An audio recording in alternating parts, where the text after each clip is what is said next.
देशभरातील लाखो विद्यार्थ्यांच्या भवितव्याशी खेळ झाला आहे का? नीट पेपरफुटी प्रकरणात आता महाराष्ट्र कनेक्शन समोर आलंय. लातूरमधील प्रसिद्ध कोचिंग संस्थेवर सीबीआयची चौकशी सुरू झाल्याने शिक्षण क्षेत्रात मोठी खळबळ उडाली आहे. आजची सर्वात मोठी आणि धक्कादायक बातमी म्हणजे नीट पेपरफुटी प्रकरणात आता लातूर कनेक्शन समोर येत आहे.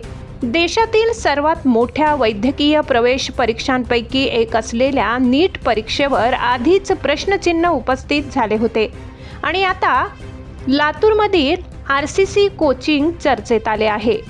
विश्वसनीय वृत्तानुसार सीबीआयने आरसीसी कोचिंग संबंधी चौकशी सुरू केली असून संचालकांची ही चौकशी करण्यात आल्याची माहिती समोर आली आहे.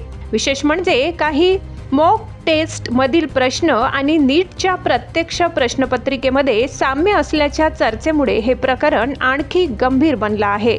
लाखो विद्यार्थी दिवसरात्र अभ्यास करून डॉक्टर होण्याचं स्वप्न पाहतात. पालक लाखो रुपये खर्च करतात आणि जर परीक्षेच्या पारदर्शकतेवरच प्रश्न निर्माण होत असतील तर मेहनती विद्यार्थ्यांचं काय? सोशल मीडियावर विद्यार्थ्यांचा संताप उफाळून आला आहे. नीट स्कॅम आणि सीबीआय हे हॅशटॅग्स जोरदार ट्रेंड होत आहेत. या प्रकरणात पुढे आणखी मोठी नावं समोर येणार का? नीट परीक्षा पुन्हा होणार का? सीबीआयच्या तपासातून नेमकं काय उघड होणार? या प्रकरणाबद्दल तुमचं मत काय? कमेंटमध्ये नक्की सांगा. अशाच मोठ्या आणि व्हायरल अपडेट्ससाठी चॅनलला सबस्क्राईब करा, व्हिडिओ लाईक करा आणि शेअर करायला विसरू नका.